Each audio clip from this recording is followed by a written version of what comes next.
Is there a farming method so simple experts called it stupid? A Japanese farmer used it for over 50 years without fertilizer or pesticides. He never flooded his rice paddies like textbooks demanded. His neighbors thought he had gone insane.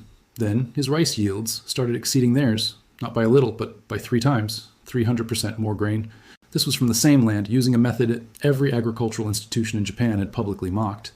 In 1985, Tokyo University scientists visited his farm, expecting to expose a fraud.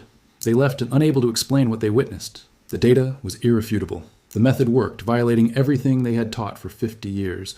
The farmer's name was Masanobu Fukuoka. His method, natural farming.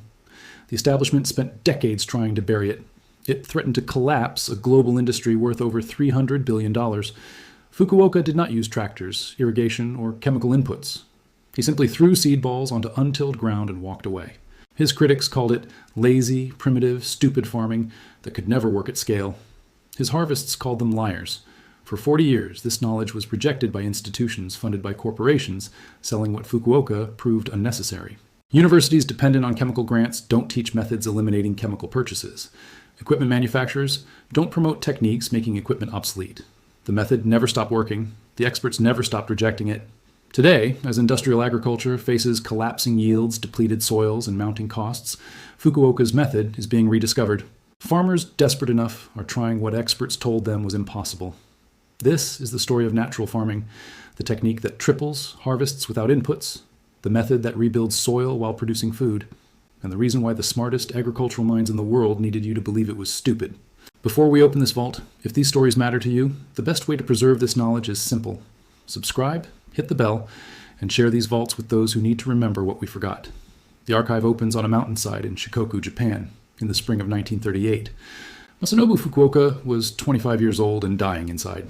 He had trained as a microbiologist, studied plant pathology at the Imperial Agricultural Research Station. Then, one night, he experienced what he later described as a moment of absolute clarity. He was walking alone at dawn after a sleepless night of fever and despair.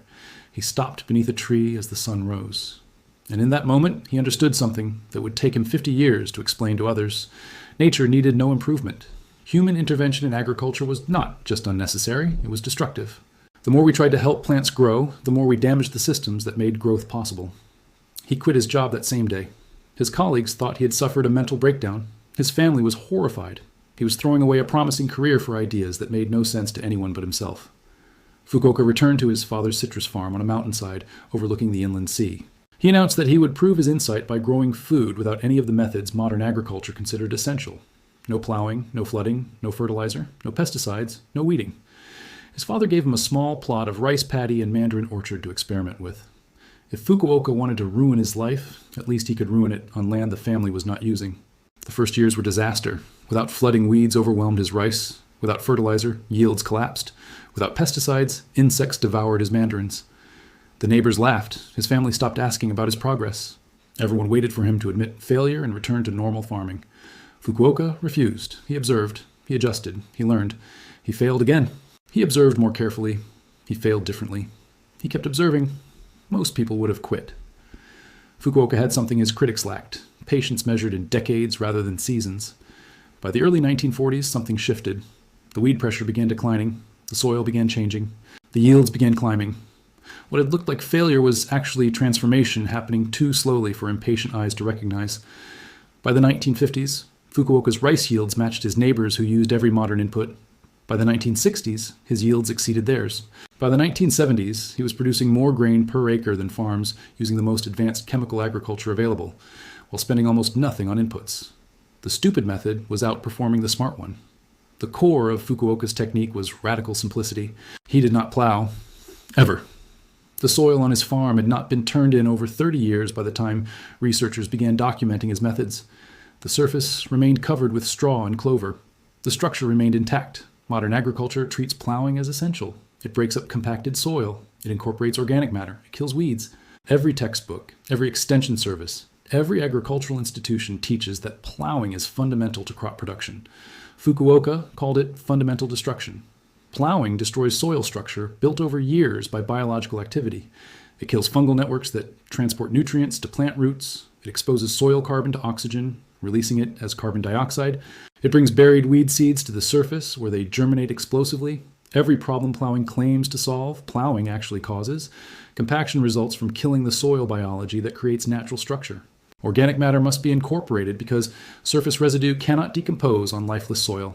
Weeds explode because plowing gives them perfect germination conditions. Fukuoka stopped causing problems and stopped needing solutions.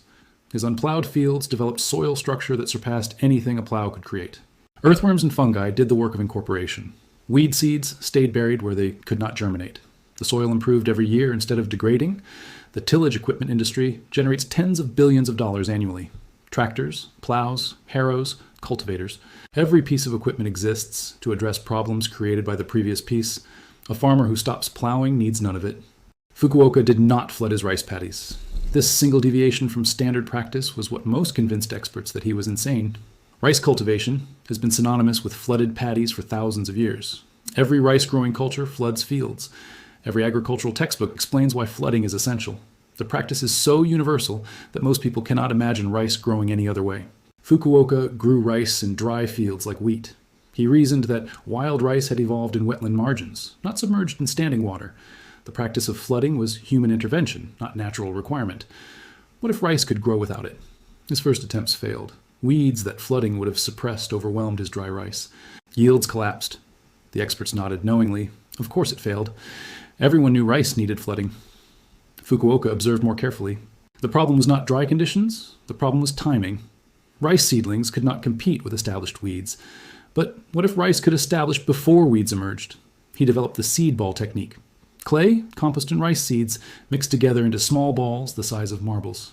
The balls were scattered across fields in autumn before winter rains.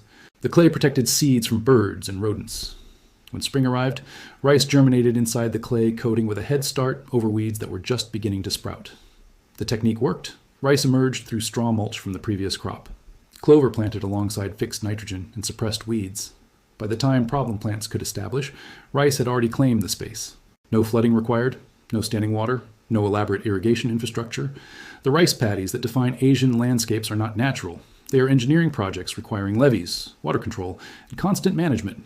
Fukuoka proved they were also unnecessary. The irrigation equipment industry generates hundreds of billions of dollars globally. Pumps, canals, leveling equipment, water management systems. Rice cultivation represents a massive portion of this market. A farmer who grows rice without flooding needs almost none of it. Fukuoka did not use fertilizer, not organic fertilizer, not compost teas, not manure, nothing. He added nothing to his soil except the straw from previous harvests returned where it fell. Agricultural science insists that crops remove nutrients from soil. These nutrients must be replaced or yields decline. The only question is whether replacement comes from synthetic fertilizers or organic amendments. Some input is absolutely required. Fukuoka called this logic a self-fulfilling prophecy. Conventional agriculture does remove nutrients because it removes the plant material that contains them. Harvest the grain and burn or remove the straw. The carbon, nitrogen, and minerals in that straw leave the field. Of course, inputs are needed. The system is designed to require them. What if you stopped removing? Fukuoka returned all straw to his fields.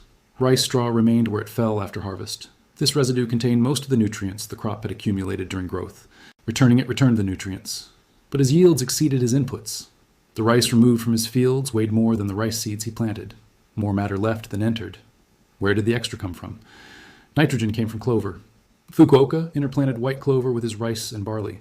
The clover fixed atmospheric nitrogen through bacterial symbiosis. Free nitrogen from thin air replaced nitrogen removed in harvested grain.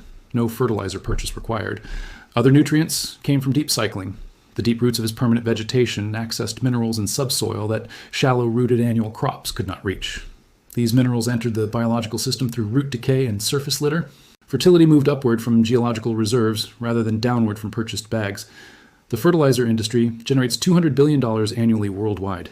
They have spent decades convincing farmers that purchased inputs are essential. Fukuoka proved they were selling solutions to problems their system created. Fukuoka did not use fertilizer, not organic fertilizer, not compost teas, not manure, nothing. He added nothing to his soil except the straw from previous harvests returned where it fell. Agricultural science insists that crops remove nutrients from soil. These nutrients must be replaced or yields decline.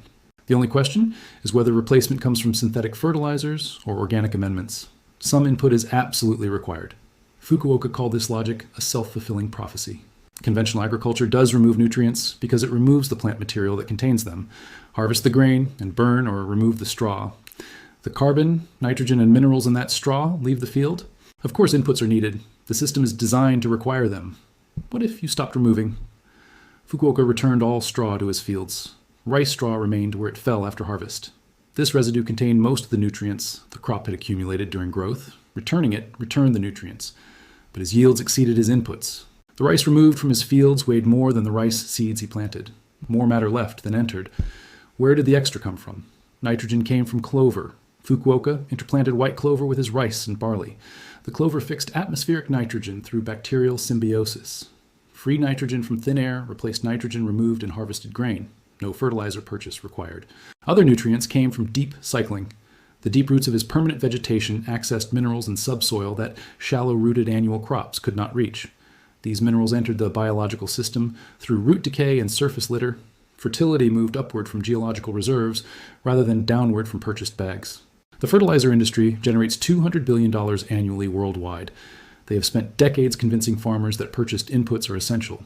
Fukuoka proved they were selling solutions to problems their system created. Fukuoka did not use pesticides, no herbicides, no insecticides, no fungicides, nothing designed to kill anything. His neighbors sprayed constantly: rice blast, stem borers, bacterial leaf blight. The diseases and pests of rice cultivation fill volumes. Modern agriculture treats chemical control as the only defense between farmers and total crop loss. Fukuoka's crops had fewer pest problems than his neighbors' chemically protected fields. This seemed impossible. Without protection, his crops should have been devastated. Instead, they were healthier than crops receiving full chemical programs. He explained the paradox with characteristic simplicity. Pests and diseases attack weak plants. Chemical agriculture creates weak plants through soil degradation, nutrient imbalances, and destruction of natural predators. Then it sells chemicals to protect the weakened crops it created. Strong plants resist attack. Fukuoka's unfertilized, unplowed, unsprayed crops grew in living soil teeming with beneficial organisms. His plants had balanced nutrition from natural cycling rather than artificial supplementation. Their cell walls were stronger. Their immune responses were more effective. Predator populations thrived in his diverse fields. Frogs lived in his plots year-round because he did not flood, then drain fields. Spiders built webs in standing vegetation because he did not clear fields between crops. Birds hunted insects because he provided habitat rather than poison. The pest problems his neighbors fought constantly barely existed in his fields, not because he protected his crops, but because his crops did not need protection. The pesticide industry generates $84 billion annually. Their business model depends on farmers believing that crops cannot survive without chemical protection. Fukuoka's healthy fields exposed this belief as manufactured dependency. The scientific establishment could not accept what Fukuoka demonstrated. In 1985, researchers from Tokyo University of Agriculture arrived at his farm determined to document his failure. His claims were impossible. His methods violated fundamental principles. He was either lying about his yields or benefiting from some factor he refused to acknowledge. They measured everything: soil samples, yield weights, plant health assessments, input tracking, labor hours. They brought scientific rigor to expose an obvious fraud. The data refused to cooperate. Fukuoka's rice yields measured between 3 and 4 tons per acre. His neighbors using full modern methods achieved barely more than 2 tons.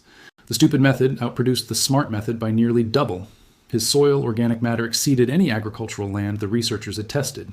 His fields were sequestering carbon, while neighboring farms were releasing it. The land was improving under cultivation rather than degrading. His input costs approached zero. His neighbors spent hundreds of dollars per acre on fertilizers, pesticides, and equipment operation. Fukuoka spent almost nothing. The researchers returned to Tokyo with data they could not explain within their framework. Their report was quietly filed away. No major Japanese agricultural institution changed its recommendations. No university revised its curriculum. No extension service began teaching Fukuoka's methods. The data existed, but changed nothing. The book changed everything the institutions tried to prevent. In 1975, he published The One Straw Revolution. The title referred to his practice of returning straw to fields rather than removing it. The book was not a technical manual. It was a philosophical treatise on agriculture, nature, and human arrogance. Fukuoka argued that modern farming was not progress, but regression. We had replaced systems that worked with systems that required constant intervention to prevent collapse. The book found readers the agricultural establishment had never reached. Environmentalists discovered farming that healed rather than harmed. Spiritual seekers found philosophy that connected food production to deeper meaning. Small farmers learned techniques that freed them from the input treadmill destroying their livelihoods. Translations spread the message globally. English, Spanish, French, German, Hindi, Chinese. By 1980, Fukuoka's ideas had reached every continent. The establishment tried to dismiss him. His methods only worked in Japan's specific climate. His yields were exaggerated. His philosophy was unscientific mysticism dressed up as agriculture. He was a curiosity, not a threat. Then farmers started replicating his results.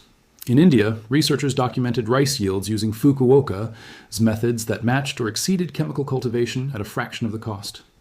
In Africa, similar results emerged from trials on degraded land. In the United States, market gardeners adapted his principles to American conditions and reported transformed productivity. The results were not flukes. They were not limited to one microclimate. The principles Fukuoka identified worked wherever farmers were brave enough to apply them. The seed ball technique has become Fukuoka's most widely adopted innovation. The method is almost comically simple. Mix seeds with clay and compost, form into balls, throw them on the ground, walk away. The clay coating protects seeds from birds, rodents, and desiccation. The compost provides initial nutrients.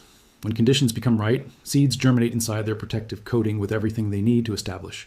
No tilling required to create seed beds, no planting equipment needed, no careful spacing. Just throw and trust. Farmers around the world have adapted seed balls to their crops and conditions. In arid regions, seed balls allow reforestation of degraded land without irrigation. The clay retains moisture long enough for germination. Trees establish where traditional planting would fail. In vegetable production, seed balls simplify succession planting. Throw a handful every few weeks. Continuous harvest without continuous labor.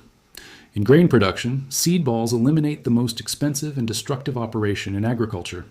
Tillage machinery becomes unnecessary. Soil health improves. Costs collapse. The technique works because it mimics nature. Wild plants do not require tillage, irrigation, or careful spacing. They disperse seeds that germinate when conditions suit them. They establish in competition with other plants and succeed or fail based on adaptation.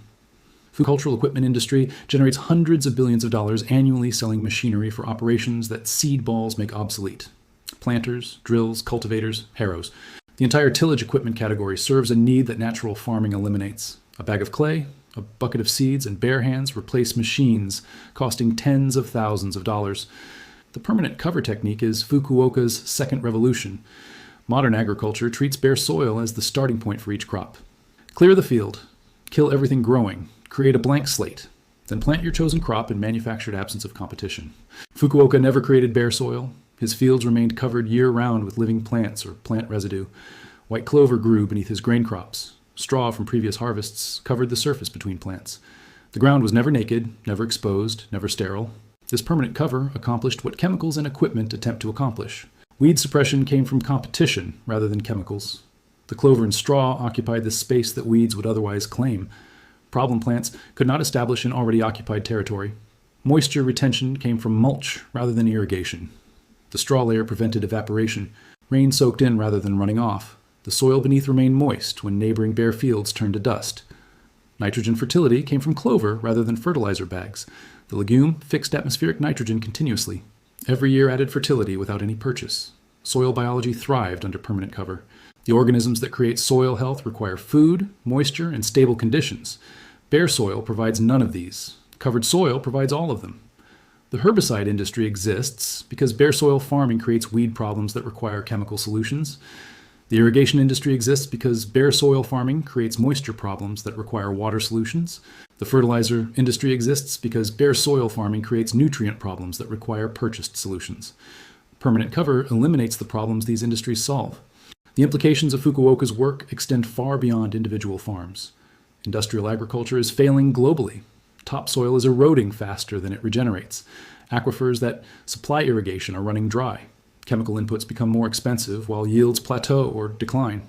The system that rejected Fukuoka's methods is collapsing under its own contradictions. Meanwhile, the alternative he demonstrated remains available. Methods that build soil rather than destroy it. Techniques that eliminate inputs rather than require them. Approaches that improve land over time rather than degrading it. Every principle Fukuoka identified has been validated by subsequent research. No-till agriculture is now mainstream, adopted by farmers worldwide who discovered that plowing destroyed their soil. Fukuoka practiced it 50 years before it became acceptable. Cover cropping is now promoted by the same extension services that once ignored it. Fukuoka integrated covers into his system when experts insisted bare soil was essential. Reduced chemical inputs are now recognized as necessary for long-term soil health. Fukuoka eliminated them entirely when the industry insisted elimination was impossible. The stupid method anticipated every major trend in sustainable agriculture by decades. The experts who rejected it are now teaching fragments of what they refused to learn when Fukuoka offered the complete system. Masanobu Fukuoka is not just about agriculture. It is about who decides what counts as knowledge. For 50 years, a farmer demonstrated methods that outperformed everything the experts recommended. His data was solid. His results were replicable. His principles were validated by anyone who tested them honestly. The experts rejected him anyway. Not because his methods failed, because his methods succeeded without the inputs their funders sold, because his philosophy challenged assumptions their careers depended on, because his results threatened institutions that controlled agricultural knowledge. They called him stupid because they could not call him wrong. Fukuoka died in 2008 at age 95. He had spent 70 years developing and demonstrating methods that could transform global agriculture. He had trained thousands of farmers who carried his techniques to every continent. He had written books translated into dozens of languages. The agricultural establishment still treats him as a footnote, but the farmers know. The farmers watching their input costs rise while their yields fall know. The farmers watching their soil blow away despite doing everything the experts recommended know. The farmers who tried Fukuoka's methods out of desperation and discovered they worked know. The stupid method is spreading quietly across the world. Not through universities or extension services, through farmers talking to farmers, through books passed hand to hand, through results that speak louder than institutional rejection. You can join this quiet revolution this season. Start with seed balls, mix clay, compost, and seeds. Throw them on ground you would normally till. Watch what happens. Start with permanent cover. Stop creating bare soil. Let clover grow between your crops. Return straw where it falls. Observe the changes. Start with eliminating inputs. Try one bed without fertilizer. Try one section without pesticides.